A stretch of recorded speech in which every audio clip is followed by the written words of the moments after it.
शागिर्दों, कल्ह पाण सिंध जी भूमीअ जी महिमा उछल किताब जो जेको मज़मून हो उन जे बारे में ॼाण हासिल करे रहिया हुआसीं। हिन में लेखक सिंध जी भूमीअ जी महिमा ॻाईंदे अॻिते ॿुधाए थो त सिंध जी भूमीअ खे वर मिलियल थो ॾिसे त हिन नासवंत संसार में जगत मिथ्या ऐं एको ब्रह्म द्वितीयो नास्ति। माना ही जगत जेको आहे उहो मिथ्या आहे, हिकु ई ब्रह्म सत्य आहे, ॿियो सभु नासवंत आहे जी अमली गवाही पेश करे ऐं भिटकंदड़ मनुष्यनि जो मन पिरियां जे पार वञे थो। सिंध जे आब ऐं मिटीअ में, आब माना पाणी, मिटी माना भूमि, मिटीअ में हिकु ख़ासि तासीर आहे माना असर आहे।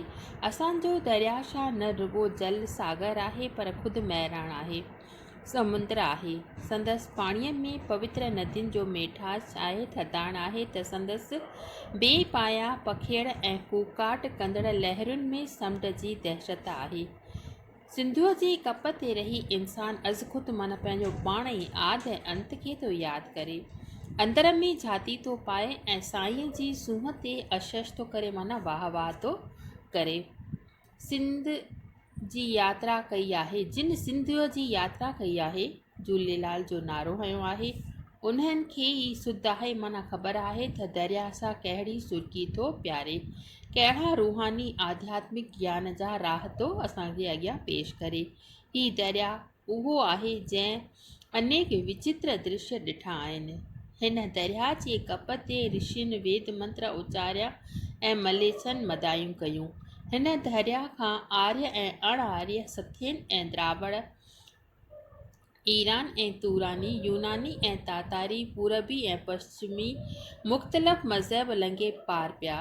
ॿिए कंहिं दरिया एतिरा पर्दा लहंदा चढ़ंदा न ॾिठा, न कि उहो पैगाम सुनायो, पर नील नदी ऐं पिरामिड ॾिठा ऐं फ़रउन जो जादू आज़मायो, पर नील वटि उहो जादू हज़ारनि सालनि खां गुम आहे। सिंधू दरिया ज़िंदह पीर आहे ऐं सदाईं सिख्या ॾेई रहियो आहे निवड़त जी, न्याज़ जी, एकांत जी ऐं एकता जी, साईंअ जी पार ऐं बेअंत जे तलाश जी। सिंधूअ जो जल तहसिब माना कटरपुण ऐं तकबर माना घमंड, ॿियाई ऐं निफ़ाक़, ॿियाई माना दुआई जी भावना, निफ़ाक़ माना झगड़े जे आग ते थधो छंडो विझंदो रहियो आहे। कटर खां कटर इंसान बि सिंध में इहो सुवाल पियो करे त कबह खानो ख़ुदा जो अॾियूं त ॾेवन ॾोह कयो ऐं यकदमि उथर थो अचे त मड़ीअ मस्जिद में रोशन। इहो एतिरो त पाण कल्ह करे चुकासीं। अॼु पाण हिन जे जेको आहे जे सिंध जे जल जो महात्म अहिड़ो उच कोटीअ जो आहे त सिंध जी मिटी का घटि कान्हे। मिटीअ जे बारे में महिमा ॻाए थो लेखक त सिंध जी मिटी मर्ज़ लाइ माज़ून आहे, मन लाइ मौज आहे। सिंध जे भटन में कुशादगी आहे माना वेकिराई आहे, तमामु वॾी दिलि वारा आहिनि, कुशाद दिलि वारा आहिनि, ताज़गी आहे, नवाण आहे। सोढ़ सिंध में थिए कान।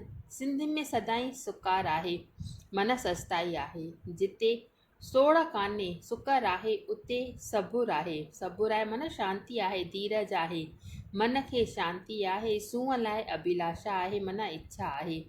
सिंधी थोरे खटे घणे बरकत जा आदमी, माना थोरो ई उन्हनि जी जेका पैदाइश थींदी त उन मां घणी बरकत करे सघंदा आहिनि। उन्हनि खे माया जी उहा ममता न आहे जा चित खे चिलाए, मतिलबु उन्हनि जो माया जे तरफ़ मोह कोन हूंदो आहे जेको उन्हनि खे पंहिंजे तरफ़ लालायत करे, पंहिंजे तरफ़ खीचे।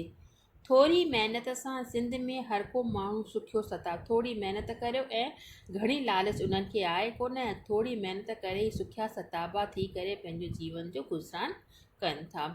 हद खां ॿाहिरि मेड़ण ऐं बखील थियणु सिंधियत में रवान आहे। हद खां ॿाहिरि मेड़ण माना तमामु घणा खज़ाना हू कान भरींदा आहिनि, उहो उन्हनि जे लाइ वाजिबी कोन्हे। सिंधीअ वटि जे कुझु गॾु थियो त सदावत में माना ॿियनि जे भले लाइ हू यूज़ करे छॾींदा आहिनि, प्रयोग करे छॾींदा आहिनि। महिमान निवाज़ीअ में ख़र्चु कंदा आहिनि। डुराहन ॾेसावरनि में सिंधियुनि जूं ख़ैरातूं संस्थाऊं हलनि थियूं। सिंधी कमी ऐं कास्पी, वणझाड़ा ऐं सराव, मारवड़ा ऐं मीर, कलाल ऐं कामोरा सिंध जे मिटीअ मां उपजियल, सिंध जे जल मां तृप्त थियल गैरत जा धणी आहिनि ऐं तौकल पसर आहिनि। इहे छा आहिनि सभु सिंधियुनि जूं विशेषताऊं ॿुधायूं अथई त कहिड़ीअ तरह सिंध जी भूमीअ ते पंहिंजे जीवन जो गुज़रान कनि था।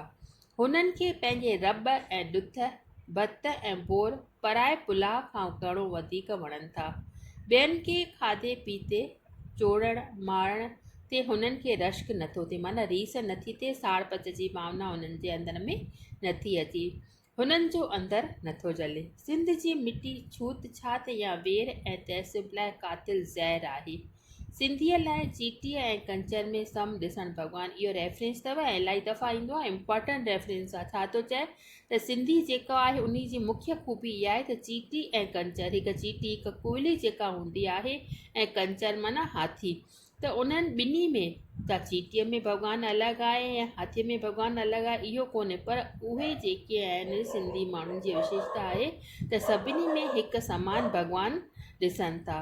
बिल्कुलु सवली ॻाल्हि आहे। सिंध जा दहकानी ओठी ऐं गेवार कंहिं कंहिं वेर उन ई उताईअ ते था रसनि, उन ई गहराईअ में था जाती पाइनि, जंहिं उताईअ ऐं गहराईअ लाइ योगी ऐं सिद्ध पुरुष पाण था ॻारनि ऐं तपस्या कनि।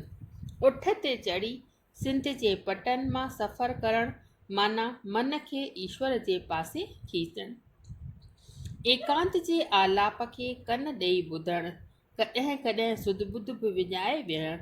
सिंध जीजल ऐं मिटीअ जे मेलाप खे शक्ति आहे त चित खे चरियो करे, नासवंत दुनिया मां मन खे हटाए ऐं हक़ीक़ी मंज़िल ॾांहुं विख वधाए। सिंध जे चपे चपे ते संतनि जो वासो आहे। सिंध में नगरनि ऐं टकरनि ते 1.25 लख पीरनि जी आस आहे। इहो बि रेफरेंस जे रूप में सिंध जे टकरनि ऐं पीरनि ते मतिलबु जबलनि ते पहाड़ियुनि ते नगर में 1.25 लख जेके थींदा आहिनि, इहा जमणी आहे पीरनि जी, माना शुद्ध आत्माउनि जी, पवित्र आत्माउनि जो वासो आहे।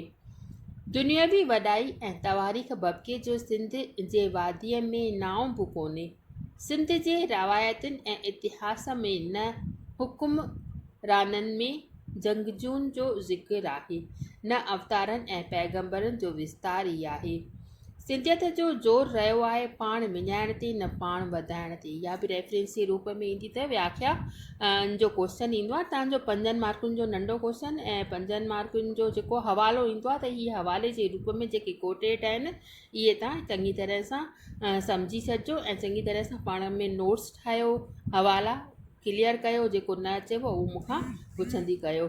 छा आहे त तन्हाईअ या एकांत में न गोड़ गंबोड़ ते, साईंअ सां मिलण ते, न जगत में प्रसिद्ध थियण ते, भला जिते आब ऐं मिटी, आब माना पाणी, मिटी लहज़े लहज़े में पिया यादगिरी ॾियारींदा त हीउ संसार जेको आहे उहो बुधबुधो आहे, वारीअ जो कोट आहे, जिते जेॾा निहार त पाणीअ जी अछ या सुनसान बरबट, करड़ा डूंगर कह घणी ऐं वाटनि ते वारी। करड़ा डूंगर कह घणी, कड़ा मतिलबु तमामु ऊचा ऊचा डूंगर आहिनि, पर्वत आहिनि, कह घणी माना उन्हनि ते धज़ घणी आहे, वारी जेका आहे मिटी जेका आहे घणी आहे, ऐं वाटुनि ते माना रस्तनि ते वारी तमामु घणी आहे।